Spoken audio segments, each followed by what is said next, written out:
You know what they say, setting goals is the key to achieving great things. Having clear and vivid goals that we're passionate about can help us visualize our future and give us the motivation to work towards achieving them. So you've got the philosophical foundation and practical tips to make changes in your life. Now Jim Rohn is going to share his personal approach to setting goals that helped him achieve the changes he wanted in his own life. Exciting stuff. So here's Jim Rohn with his The Art of Goal Setting. Of all the things that changed my life for the better most quickly, it was learning how to set goals. And mastering this unique process can have a powerful effect on your life too. One morning at breakfast, shortly after I met Mr. Schoaf, he asked me if he could see my current list of goals. He said, "Let me see your list of goals, and let's go over them and talk about them. Maybe that's the best way I can help you right now." And I said, "I don't have a list." He said, "Well, is it out in the car or at home somewhere?" I said, "No, sir. I don't have a list anywhere." He said, "Well, young man, that's where we better start." Then he added, "If you don't have a list of your goals, I can guess your bank balance within a few $100s.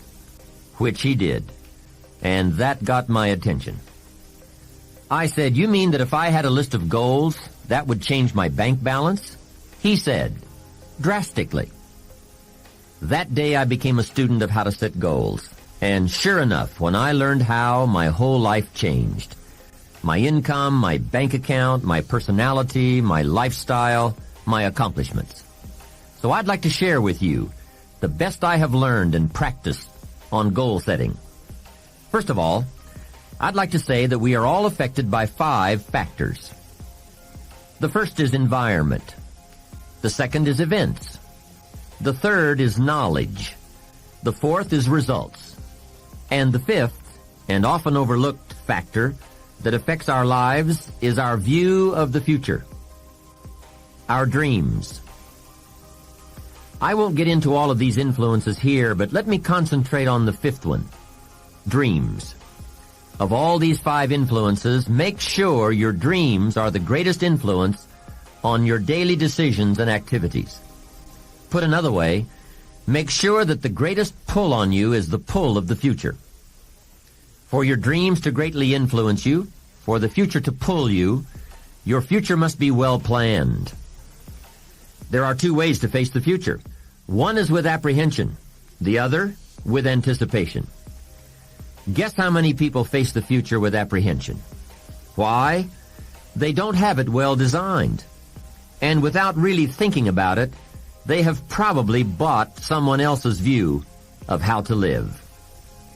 You will face the future with anticipation when you have planned a future you can get excited about, when you have designed your future results in advance. In this way, the future will capture your imagination. It will exert an enormous influence on you. And to design your future, you must have goals. Well-defined goals are like a magnet.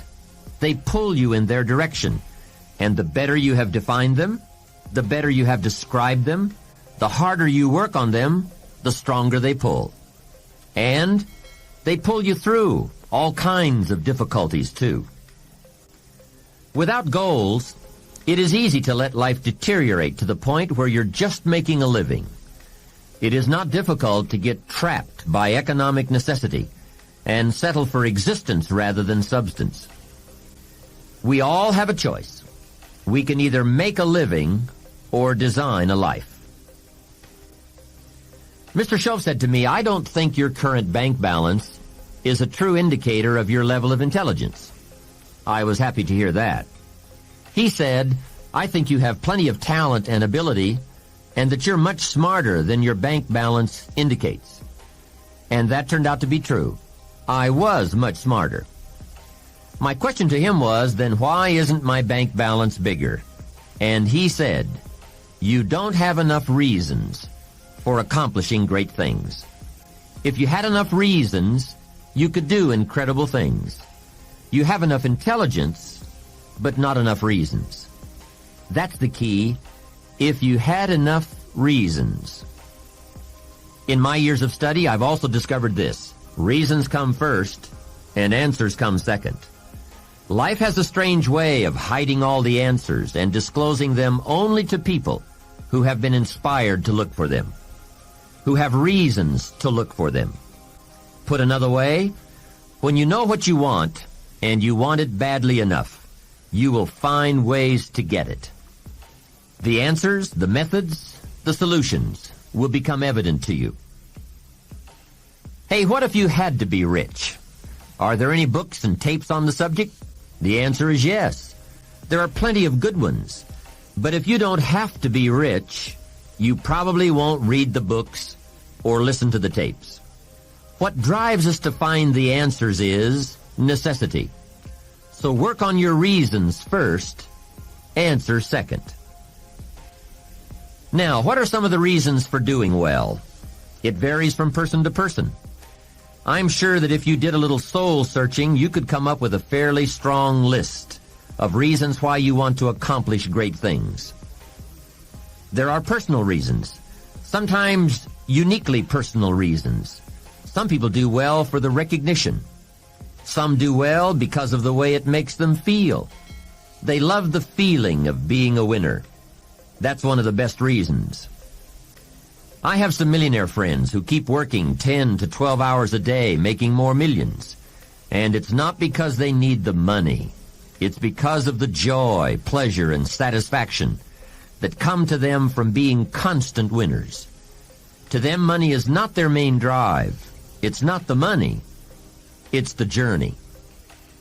Once in a while, someone says to me, if I had $1 million, I'd never work another day in my life.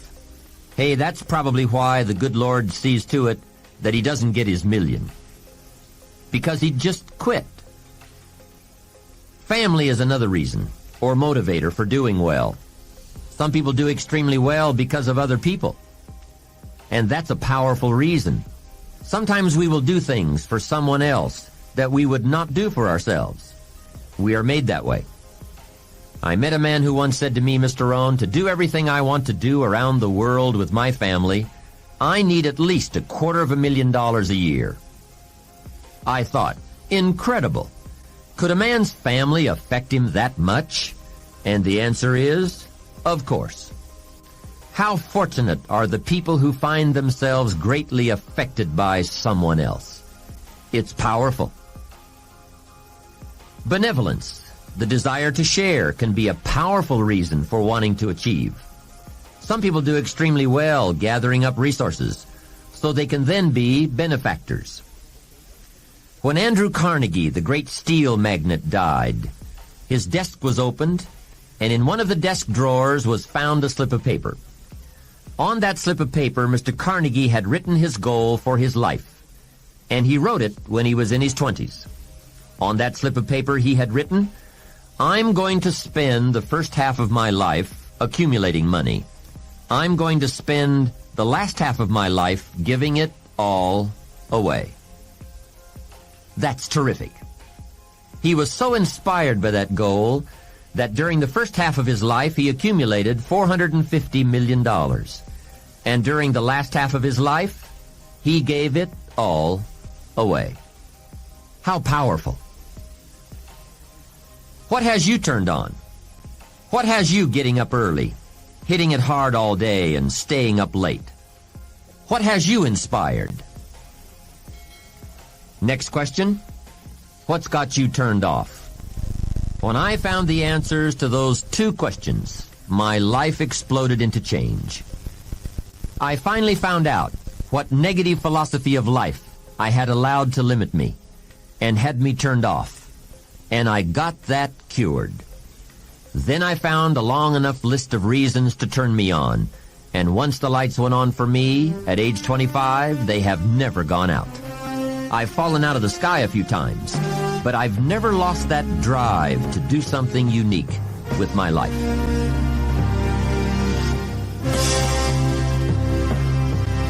Here's how simple now goal setting is. It's not mysterious. You don't have to anchor, you don't have to focus, you don't have to visualize, none of that stuff. Here's how simple goal setting is. Changed my life.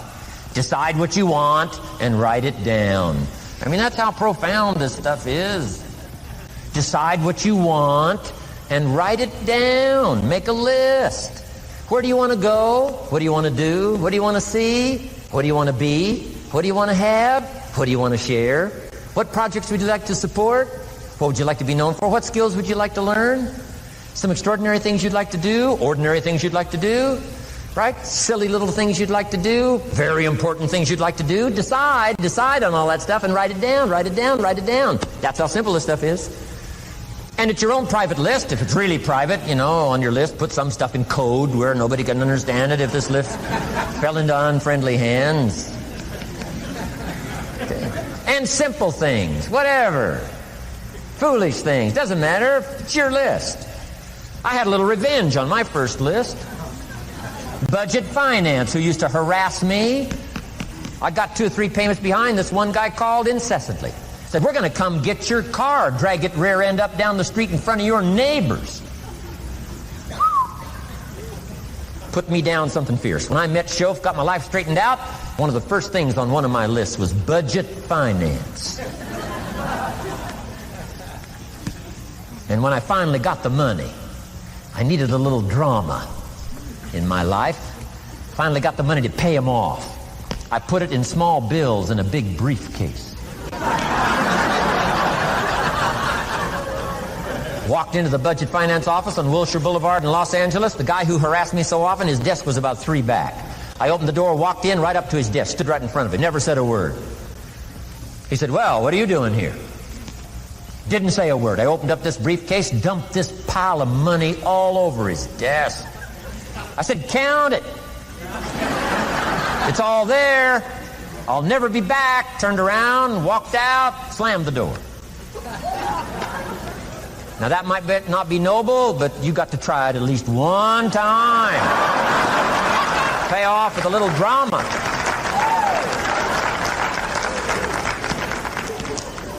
Got to check them off my list. Keep your list with you. I keep my list in my journal so that I can go back. 5 years ago, here was my list. And I'm a little embarrassed. Here's what I thought was so important now. How my philosophy has changed. From 10 years ago, 5 years ago, 3 years ago. Here's my old list. Here's my new list. Here's what's valuable to me now. Here's what I want my life to be now. Here's where I want to go, what I want to do, what I want to see. Keep your lists of goals so that it shows your growth, shows your ability to change and grow. Your philosophy grows and expands what's valuable.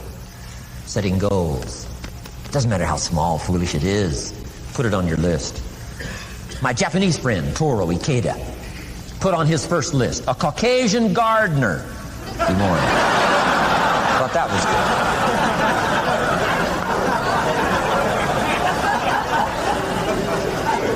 I like that. Have you got this profound thing now on setting goals? Here's how profound it is. Decide what you want and write it down. Get together with your wife, decide. Get together with your kids, decide. Get together with your business colleagues, decide, write it down, make a list. Okay, that's how easy it is.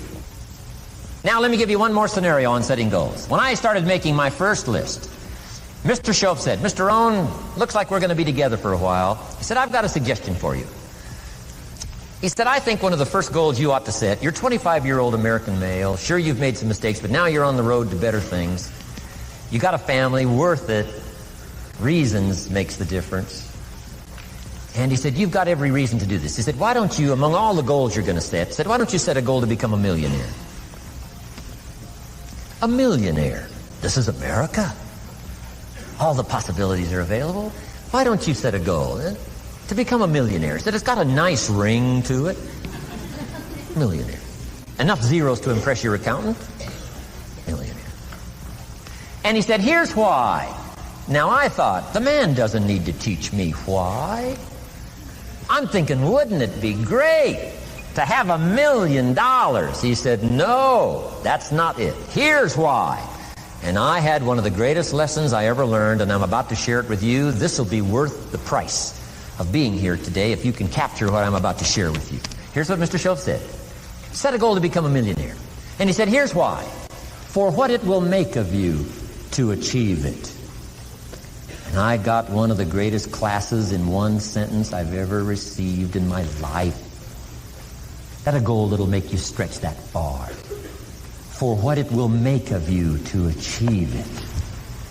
What a brand new reason for setting goals. What an all-encompassing challenge to have a better vision of the future. What for? To see what it will make of you to achieve it. And here's why. The greatest value in life is not what you get. The greatest value in life is what you become. Major question to ask on the job is not, what am I getting here?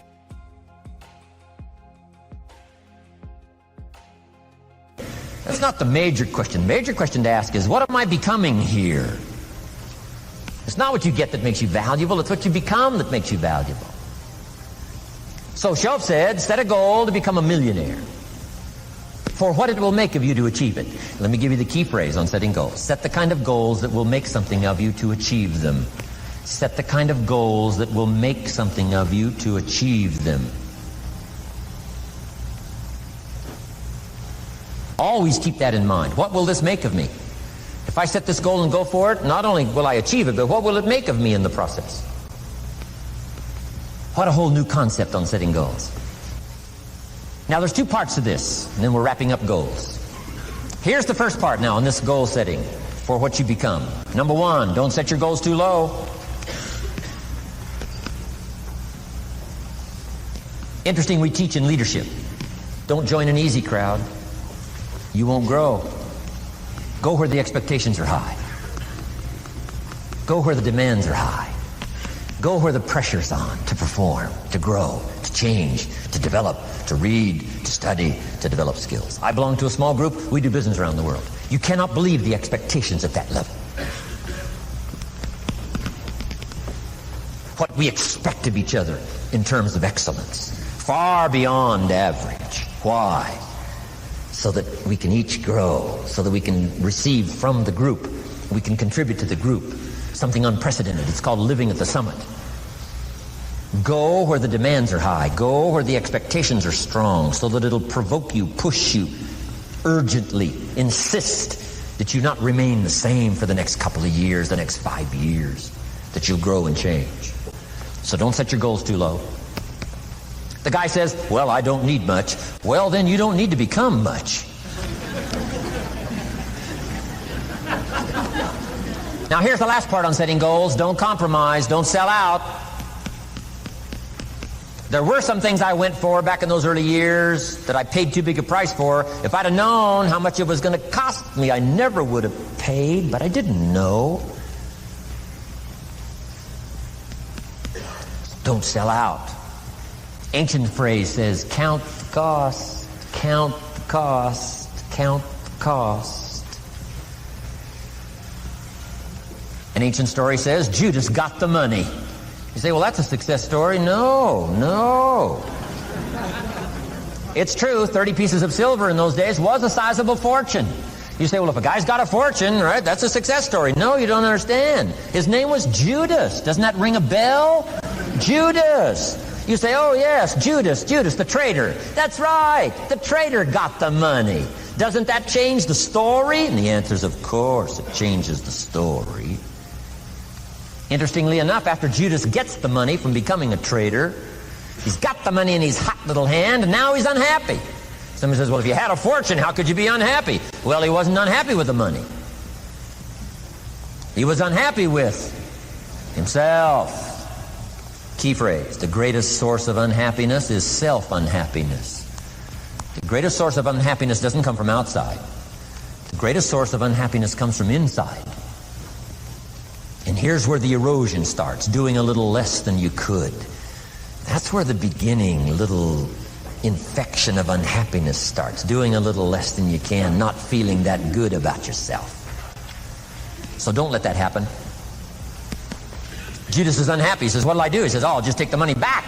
Walked in where he got the money and said, here, take this money, I'm unhappy. They said, heck with you, Judas, we got what we wanted, you got what you wanted, out. They threw him out with his money. Judas says, well, what'll I do now? He says, oh, clever, should have thought of this first. I'll just throw the money away. And he proceeded to throw his fortune away. Why would he throw his fortune away? He was so unhappy with himself. And that's not even the end of the scenario. After he threw his fortune away, he couldn't change what he became, a traitor. And now, in total abject frustration, he goes out and hangs his worthless self. Why such a tragic end? Because he was so unhappy with himself. He sold out. He sold out. He paid too big a price. Ancient script sums it all up and said, what if you gained the whole world and it cost you your soul? Too big a price to pay if you got the whole world. Don't sell out. Don't compromise your values. Don't compromise your virtues. Don't compromise your philosophy. Keep. Here's the key word, beware. If Judas could speak back, he'd probably say beware. Two good words from ancient script. One, behold, the positive word. Behold the possibilities, behold the opportunity. Behold the drama, behold the awesomeness, behold the uniqueness. Behold the majesty, behold, behold. What a good word. But here's the other word, beware, beware, beware. Don't sell out.